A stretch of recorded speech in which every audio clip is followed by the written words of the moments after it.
अमर आत्मा की अनंत यात्रा के इस भाग में हम कठिन जीवन की घटनाओं से जुड़े कुछ रहस्य के बारे में चर्चा करेंगे।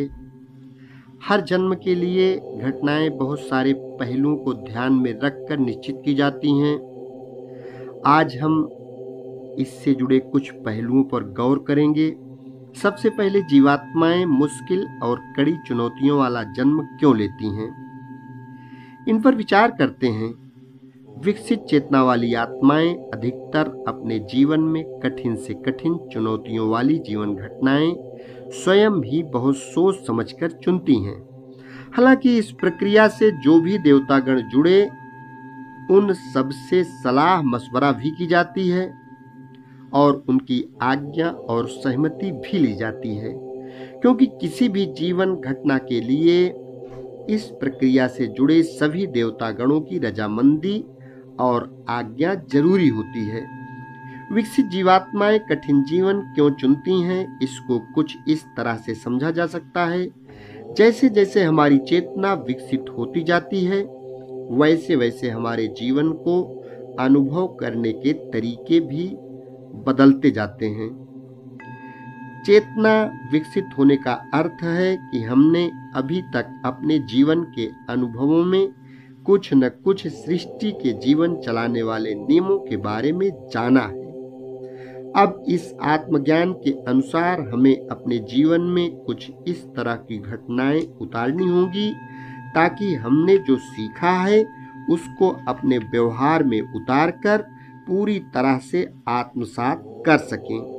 यह नियम हम सब पर लागू होता है। हम सबके जीवन की घटनाएं इसी आधार पर रची जाती हैं। जो आत्माएं अभी अविकसित हैं या अभी इतनी विकसित नहीं हैं कि अपने निर्णय स्वयं ले सकें, उनके लिए जीवन घटनाएं इनसे जुड़े देवता गण ही निश्चित करते हैं। जीवन यात्रा के इस सोपान या चरण पर एक तो ज्यादातर लोग इस तथ्य से बिल्कुल ही अनजाने होते हैं कि उनके जीवन में क्या हो रहा है और क्यों हो रहा है, इसका ज्ञान नहीं होता। दूसरी बात, अगर कुछ कुछ समझ आने लगा है कि हम अहम से जुड़कर भटक रहे हैं, तो भी क्योंकि अभी ईश्वर से बहुत कम जुड़े होते हैं या बिल्कुल ही नहीं जुड़े होते हैं, इन दोनों परिस्थितियों में उनकी इतनी योग्यता नहीं होती कि जब तक गुरु उनको इस बारे में कुछ समझाए या पूछे तो वह इस प्रक्रिया में कोई सक्रिय रूप से भाग ले सकें। विकसित चेतना के साथ अनुभवों के नए नए तरीकों को इस तरह से भी समझा जा सकता है। हमारी दुनिया एक शिक्षा केंद्र है। हमारे क्लास के हिसाब से हमारा कोर्स भी बदल जाता है। बच्चा केजी, नर्सरी, पहली, दूसरी, जैसे जैसे आगे बढ़ता है उसका कोर्स यानी क्या पूछा जाएगा, कैसे पढ़ाया जाएगा, कैसे इम्तहान लिया जाएगा, सब कुछ बदलता जाता है। हर साल पढ़ाई होते होते भी विद्यार्थी की उन्नति व विकास पर निरंतर नजर रखी जाती है। फिर साल के आखिरी में जो इम्तहान होता है उसके बाद पास होने पर या जो कुछ सीखना जरूरी था उस क्लास में सीखने के बाद ही आगे की क्लास में भेजा जाता है। इस नई क्लास में फिर कोर्स बदल जाता है, सिखाने का तरीका व इम्तहान लेने का तरीका भी बदल जाता है। अर्थात सब कुछ पिछले साल से ज्यादा कठिन और विकसित ढंग से होता है। एक तरह से उस बच्चे की जिम्मेदारियां धीरे धीरे बढ़ती रहती हैं। एक समय ऐसा आता है जब किसी विशेष शाखा में निपुणता प्राप्त करनी होती है, तो उसके हिसाब से उस शाखा से संबंधित कोई कोर्स करना होता है। हमारे जीवन की घटनाएं भी सूक्ष्म लोकों में निर्धारित होती हैं और पृथ्वी लोकों में उन घटनाओं को जीकर हमें अपने ईश्वरीय गुणों को सीखकर और निखार कर निपुणता हासिल करनी होती है। जैसे जैसे हमारी चेतना ज्यादा विकसित होती जाती है, अर्थात आत्मज्ञान को हम अपने जीवन के व्यवहार में उतारने में सफल होते जाते हैं, हम अपने आत्म स्वरूप में जागृत होने लगते हैं। इस तरह हम अपने आत्म स्वरूप में स्थिर होने लगते हैं और ईश्वर से जुड़ने लगते हैं। जितना हम अपने आत्म स्वरूप में जागृत होने लगते हैं, हमें अपने आत्म स्वरूप को शांत, मधुर और ईश्वरमयी आवाज सुनाई देने लगती है। हमारे आत्म स्वरूप का तेज धीरे धीरे हमारे हृदय, विचारों व भावनाओं एवं कार्यों में अलौकिक प्रकाश की तरह चमकने लगता है। हमारी आत्मा के गुण हमारे व्यवहार की सच्चाई बनने लगते हैं। हम स्वयं भी अपने ईश्वरीय प्रेम स्वरूप में ढलने लगते हैं। जो हृदय जितना ईश्वरीय प्रेम में भरा होगा, उतना ही उसके व्यवहार में करुणा, दया, विनम्रता और धैर्य झलकने लगेगा। उसका मन स्थिर और शांत होने लगेगा। उसका मन चंचल नहीं होता और न ही वह छोटी छोटी बातों में अपनी शांति और संतुलन खोता है। जीवन का अर्थ ही है विकसित होना। सृष्टि में सभी कुछ विकसित हो रहा है, आगे बढ़ रहा है और उन्नत हो रहा है। हम भी जीवात्मा रूप में ईश्वर का वह प्रिय पुष्प हैं, कमल हैं, जो निरंतर खिलता जाता है और उसका सौंदर्य निखरता ही जाता है। यह सिलसिला कभी नहीं रुकता, यह प्रभाव कभी नहीं रुकता। जीवन सदैव गतिशील रहता है, सदा ऊंचाई की तरफ अग्रसर होता है। प्रकृति के इसी मौलिक स्वभाव के कारण जीवात्मा रूपी हीरा भी अपने को और ज्यादा तराशने और चमकाने के लिए पृथ्वी पर अपने हर नए जन्म में पहले से ज्यादा कठिन पाठ पढ़ने का प्रयास करता रहता है। इसीलिए विकसित जीवात्मा अपने जीवन में ज्यादा से ज्यादा मुश्किल, कड़ी से कड़ी चुनौती वाले अनुभव उतारती है, ताकि अभी तक जो कुछ सीखा है उससे भी ज्यादा सीख सके और सीखे हुए आध्यात्मिक ज्ञान के अध्याय को और भी बारीकियों से, स्पष्टता से, गहराइयों में जाकर सीख सके और जागृत हो सके। इसीलिए जो जीवात्मा जितनी ज्यादा विकसित होती जाती है, वह ज्यादा से ज्यादा कठिन अनुभव अपने जीवन के रंग मंच पर उतारने का साहस करती है। आपने सुना भी होगा, अक्सर संत महात्मा कहते हैं कि आध्यात्मिक ज्ञान को, ईश्वर के ज्ञान को जितना जाना, जितना ज्यादा गहरे उतरे, उतना ही यह समझ में आया कि हमें जो ज्ञान हुआ ही नहीं, ईश्वर है ही इतना गहरा, इतना ऊंचा, इतना विराट, उसको हम चाहे जितना जान लें, वास्तव में कभी नहीं जान पाएंगे। हमेशा और ज्यादा गहराई, और ज्यादा ऊंचाई और ज्यादा विशालता का ही संकेत आएगा। विकसित जीवात्माएं जो पृथ्वी पर जन्म के आवागमन से मुक्त हो चुकी हैं, यानी पूर्ण जागृत आत्माएं, जागृत चैतन्य आत्माएं, सोच समझकर किसी विशेष प्रयोजन से मुश्किल घटनाओं वाले जन्म लेती हैं। यह प्रयोजन ईश्वर के किसी कार्य से ही जुड़े होते हैं, क्योंकि विकसित आत्माएं ईश्वर की निष्काम सेवक बन जाती हैं। कई जीवात्माएं दुनिया में फैले हुए अंधकार को मिटाने के लिए जन्म लेती हैं। संसार में फैली हुई गलत धारणाएं जिनके कारण लोगों का जीवन दुखी है, उनको मिटाने तथा उनकी जगह ईश्वरीय सत्य की स्थापना करने के लिए ही यह चैतन्य जीवात्माएं जन्म लेती हैं। इनको जन्म लेने से पहले ही पता होता है कि पृथ्वी लोक पर पूरा जीवन आग के दरिया से होकर गुजारना पड़ेगा। दुनिया को जीने की ईश्वरमयी राह दिखाने के लिए इन जीवात्माओं को अक्सर बहुत बड़ा मूल्य चुकाना पड़ता है तथा अपने शरीर और भावनाओं पर कष्टों के विष भरे तीर झेलने पड़ते हैं। इनको तरह तरह के अत्याचार सहने पड़ते हैं। ऐसी कई विकसित जीवात्माएं दुनिया की ऊर्जा और तरंगों को संतुलित करने के लिए आती हैं।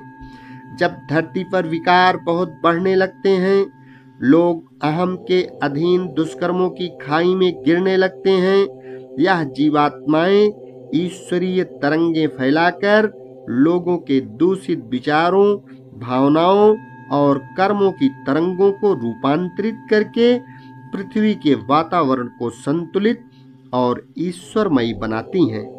एक तरह से जो जीवात्माएं पृथ्वी पर उस समय चल रही हैं और जो लगातार आ रही हैं, उनके जीवन को आसान करती हैं। यह कोशिश करती हैं कि पृथ्वी पर जीवन सहनीय हो सके, ताकि दुख कम हो और जीवात्माएं आत्मज्ञान प्राप्त करके ईश्वर से जुड़कर अपने परम लक्ष्य को प्राप्त कर सके। यह जगत का कल्याण करने आती हैं। यह ईश्वर को सृष्टि चलाने में सहयोग देती हैं और उनकी सहायता करती हैं। ईश्वर के प्रति इनकी बेजोड़ अतुलनीय आस्था, भक्ति और प्रेम ही इनकी शक्ति, सामर्थ्य और निस्वार्थ त्याग के गुणों का रहस्य है। यह ईश्वरीय आदर्शों को, सत्य, प्रेम और सेवा की भावनाओं को जीवित रखने के लिए पृथ्वी पर नई नई तरह से ईश्वरीय ऊर्जा की तरंगों के सूक्ष्म सांचे बना जाती हैं। अपनी ईश्वरीय भक्ति, प्रेम, आस्था भरे जीवन के उदाहरण से ईश्वरीय ऊर्जा के उन सूक्ष्म सांचों में इतनी ईश्वरीय तरंगें और ऊर्जा भर देते हैं, जिससे वह सदियों तक मनुष्य के जीवन के लिए प्रकाश स्तंभ बन जाते हैं। पूरी दुनिया में सारे तत्वों, मुख्यतया आकाश तत्व में इतनी आत्मस्वरूप से निकला ईश्वरीय प्यार, प्रकाश, आशीर्वाद कण कण में भर जाता है।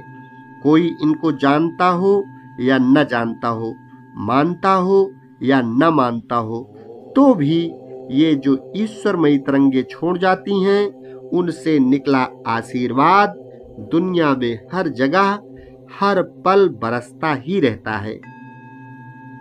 यह किसी जाति विशेष, संप्रदाय, धर्म या पंथ से नहीं बंधे होते हैं। इनको कोई सीमाओं में बांध भी नहीं सकता है, चाहे कितना भी प्रयास करें। यह ईश्वरीय प्रकाश स्तंभ है, सूर्य है जो हमेशा जीवन देता है, मार्गदर्शन करता है। ईश्वरमयी राह पर चलने में कभी दिल घबराए, डर लगे, मन में कोई संशय जागे तो अपने को याद दिलाइए।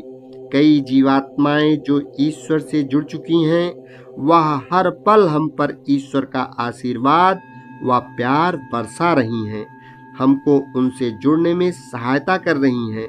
यह सिर्फ वह लोग नहीं जानते जिनको हम इतिहास या अपनी धार्मिक पुस्तकों या ग्रंथों में जानते हैं। बहुत सारे लोग देखने में बहुत साधारण, दुखदायी जीवन जीकर चुपचाप बिना किसी यश या कीर्ति के आते रहते हैं, और वह आकाश तत्व में हमारे लिए ईश्वरीय प्यार और आशीर्वाद समाविष्ट करते रहते हैं। इतना याद रखिए, सृष्टि के आकाश तत्व द्वारा हम सब हर पल एक साथ जुड़े हैं। वह केंद्र है जहां समय और दूरी सब खत्म हो जाती है, अर्थात यह तत्व समय और दूरी दोनों से ऊपर है। आप जैसे ही ईश्वरमयी राह पर चलने का संकल्प करते हैं और ईश्वरमयी विचार मन में रखते हैं, तत्क्षण इस आकाश तत्व में व्याप्त सारे संतों, महात्माओं, ऋषियों, मुनियों, वेद, पुराण, सारे ग्रंथ सब से जुड़ जाते हैं। इस आकाश तत्व में एक ऐसी ईश्वरीय शक्ति है जो हम सबको इनसे जोड़ देती है। इस तरह हमारा एक एक विचार, भावना एक ही क्षण में करोड़ों विचारों की सामूहिक गुणात्मक शक्ति को पा लेता है। इस तरह से आपको जो कुछ भी वहां संग्रहित है, उससे ईश्वरीय शक्ति मिलेगी। इसके अलावा आपकी ईश्वरीय कल्याणमयी भावनाएं भी सारी सृष्टि में फैल जाएंगी। इससे यह स्पष्ट होता है कि यदि आप ईश्वरमयी राह पर चल रहे हैं तो ईश्वर, उनके सेवक, संत, महात्मा, वेद, पुराण सब आपके साथ जुड़े हैं। याद रखिए, आप अकेले नहीं हैं। आपको प्रतिपल ईश्वर का आशीर्वाद और कृपा मिल रही है। साथ ही ईश्वरमयी राह पर चलकर आप सबके जीवन में खुशहाली ला सकते हैं। सारी सृष्टि को ईश्वरमयी तरंगों से जोड़ सकते हैं, क्योंकि आकाश तत्व के द्वारा हम सब हर पल एक दूसरे से व सृष्टि के कण कण से जुड़े हैं। इस तरह यह भी समझ लीजिए कि ईश्वर ने हम सबको इतना बड़ा उत्तरदायित्व सौंपा है।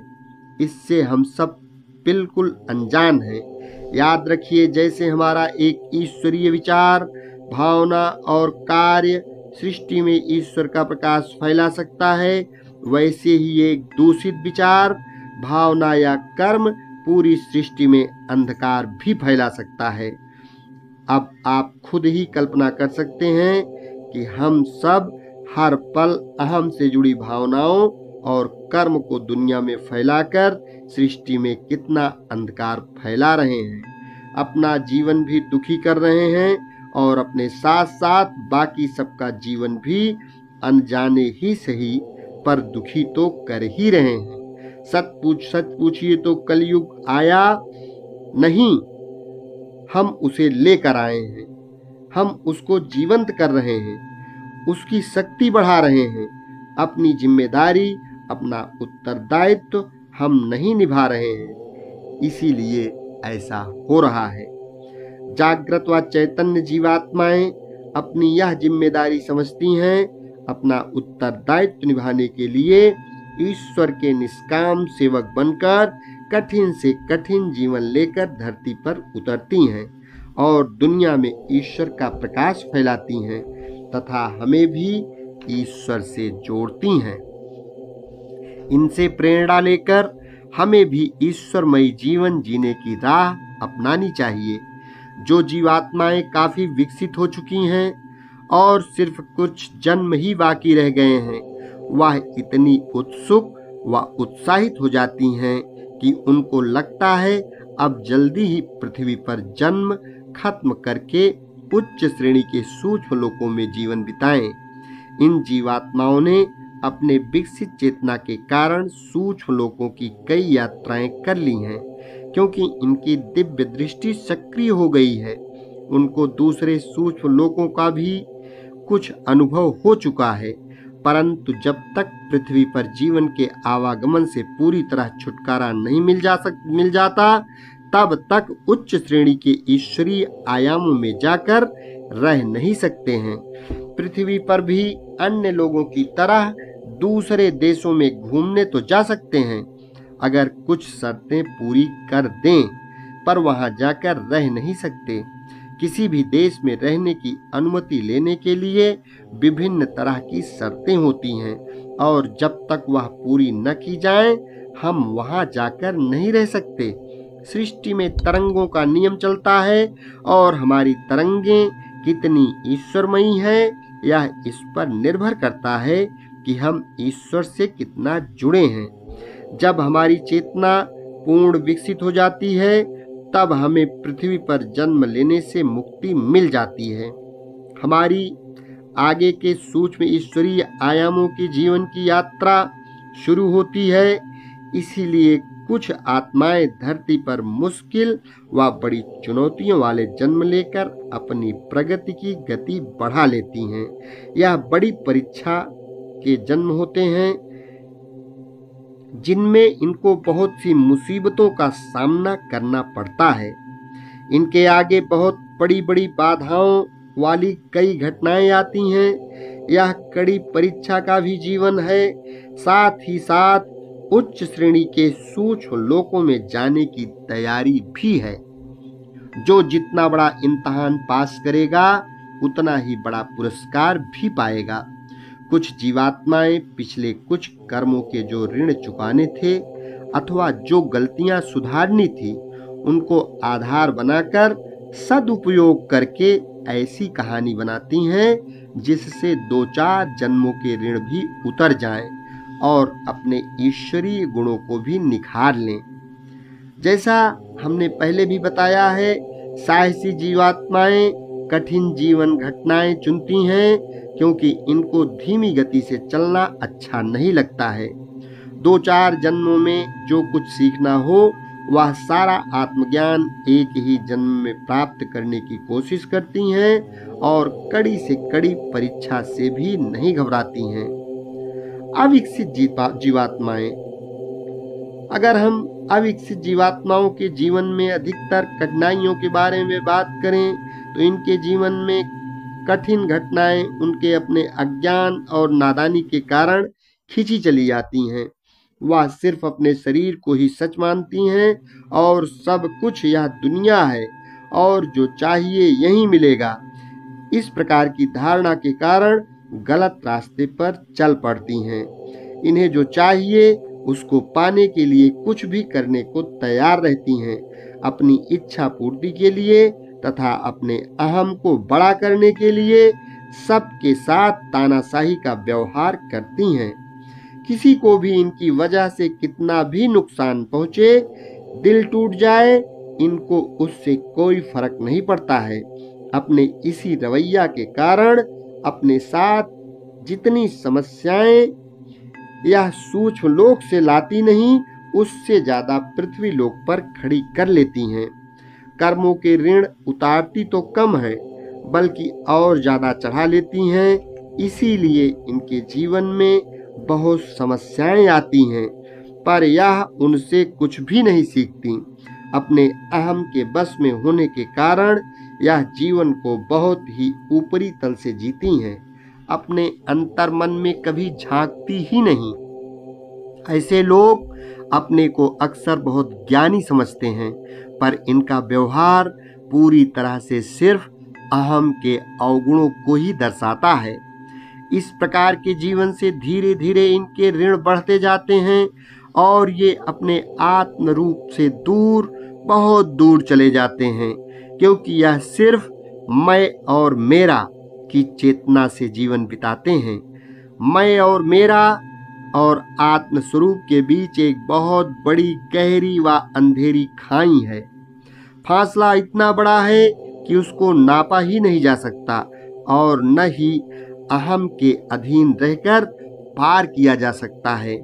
जब हम अहम के अधीन रहते हैं, हम एक अंधेरे आयाम में रहते हैं। तब हमारा आत्म स्वरूप कहीं किसी दूसरे अनजाने आयाम में रहता है या हमसे इतना दूर होता है कि हम में इसका बहुत धुंधला सा आकार भी नहीं दिखाई पड़ता। हमारा इससे कहीं दूर दूर तक कोई रिश्ता नहीं लगता। अहम की दुनिया में हर पल जीवन को और जटिल बनाने का कारण विपरीत दिशा में चलकर अपने आत्म स्वरूप से लगातार दूरियां बढ़ाते जाते हैं। हम यहाँ और हमारा अनंत सत्य रूप 7 समुंदर पार कैसे मिलन होगा और कौन कराएगा, कहाँ मिलेगा इसका उपाय? हम तो छोटे छोटे नाले और नहरें भी नहीं पार कर पाते। सागर कहाँ है, क्या है, कौन है, यह तो हमारे मन की समझ के बाहर है। हमारा मन तो हमारे आत्म स्वरूप का पता देगा नहीं, इतना तो निश्चित है। हमारी आत्मा रहती है 7वें आसमान पर, ईश्वर के ऊंचे लोकों में, जबकि हमारी नजरें तो दुनिया में इतनी फंसी हैं कि हमें अपने आसमान के उड़ते पक्षियों की स्वतंत्रता भरी उड़ान भी नहीं दिखाई पड़ती, उनके मधुर गीत नहीं सुनाई देते। हमारे लिए ईश्वर ने चारों तरफ प्रकृति का इतना सौंदर्य बिखेर दिया है, हमें तो आसमान में हर पल नए नए रंगों के भरे बादल देखने की फुर्सत ही नहीं है। 7वें आसमान की खबर पाने का तो सवाल ही नहीं उठता। यह तो तय है कि हमारे पास इतनी क्षमता नहीं है कि हम अहम और अपने आत्म स्वरूप के बीच के इस दूरी को पार कर लें। फिर भी हमें यह पता है कि यह दूरी पार की जा सकती है। ईश्वर ने हमें स्वयं राह दिखाई कि प्रभु ने हमारे अंदर ही सारा ईश्वरीय ज्ञान रखकर हमें धरती पर भेजा है। संत, महात्मा, ऋषि, मुनि धरती पर उतारे हैं, वेद, पुराण, गीता, रामायण उतारे हैं। असली बात तो यह है कि हमारे हृदय में उत्सुकता की और इच्छा की कमी है। जरा सोचिए, हम सब संसार को दुख का दरिया कहते हैं, पर इन दुखों के पार जाने की राह पर क्यों नहीं चलते? बुद्धि से हम सब बड़े ज्ञानी हैं, पर इस चक्रव्यूह को तोड़ने की कोशिश हम क्यों नहीं करते? अक्सर लोग कहते हैं, फुर्सत कहाँ है? अगर समय मिलेगा तभी तो इन बातों पर ध्यान देंगे। और विडंबना देखिए कि यह कहते हुए अपने जीवन के फैलाव को और भी बढ़ाने में लग जाते हैं और फुर्सत मिलने के रास्ते भी बहुत प्रयास व मेहनत से खुद ही बंद करते जाते हैं। हमें जैसे अपने दुखों, जीवन की मुसीबतों व समस्याओं से मोह हो गया है। हमें अपने दुख और कष्टों भरी जिंदगी में एक अजीब सा सुखदायी रस आने लगता है। मन में कहीं न कहीं हमने अपने को ठगने का सारा पुख्ता इंतजाम कर लिया है। कौन इन सब झंझटों में पड़े? कौन जाने यह आत्मा और परमात्मा है भी कि नहीं है? और इस तरह अपने को छलते हुए बाहर की दुनिया में खुद ही उलझकर बहाने को भी हमेशा मजबूत और सच्चा बनाए रखते हैं। आप कभी गौर करिए, हम अपने संकीर्ण और बंधे बंधे जीवन की दुख और उलझनों की व समय न मिलने की कथा एक दूसरे को सुनाते हुए कितने गर्व का अनुभव करते हैं। कैसे अपने अहंकार को दर्शाते हैं कि देखो मेरे जीवन में कितना दुख है, मेरा दुख तुम सबके दुख से बड़ा है। और फिर जाहिर है कि करेंगे तो वही जिसमें हमारा अहम बड़ा हो, मैं और मेरा बड़ा हो। और इस तरह चलते रहते हैं उसी हजारों सालों पुरानी जानी पहचानी माया की डगर पर। अगर चाहें तो आप इस दुष्चक्र को तोड़ सकते हैं। ओम हनुमंते नमः का जाप करिए, ईश्वरमयी राह पर चलना शुरू कर दीजिए। आत्म स्वरूप में जागकर ईश्वर में स्थिर होकर अपने जीवन में सुख और शांति बनाए रखिए। इसके कारण आपके जीवन में सुख और शांति छा जाएगी। ईश्वरमयी जीवन जीने से ही जीवन में आई बाधाएं और समस्याएं दूर होंगी। पुराने कर्मों के ऋणों से भी ईश्वर आपको मुक्त करेंगे और इस जन्म में जो कर्मों के फल भोग रहे हैं वह भी ईश्वर की कृपा से कम हो जाएंगे। ईश्वर आप पर अपनी कृपा बरसाएंगे, आपका मार्गदर्शन करेंगे और स्वयं आपके अंतर्मन में वो आत्मज्ञान घटित करेंगे, जिससे आप अपने आप ही अपने आत्म स्वरूप में जागृत होकर ईश्वर में स्थिर होने लगेंगे। ओम हनुमंते नमः। आप सोच रहे होंगे इसका कुंडली से क्या संबंध है? चैनल कुंडली का है और बताया जा रहा है सिर्फ ईश्वर के बारे में। तो एक बात यहाँ हम स्पष्ट कर देना चाहते हैं कि सिर्फ दैवीय शक्तियों में ही इतनी ताकत है कि आपकी कुंडली के द्वारा आपको ईश्वरीय शक्तियों के द्वारा ही आपको आपके राहों को परिवर्तित करके आपके जीवन में सुख, शांति और समृद्धि भर सकता है।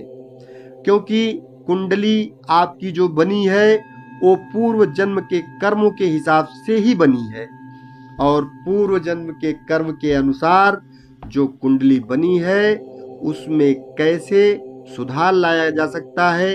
इस जीवन में आपके अंदर कैसे कर्मों द्वारा आपका अगला जीवन और यह जीवन भी सुधारा और संवारा जा सकता है, इसके बारे में समझना बहुत ही जरूरी है।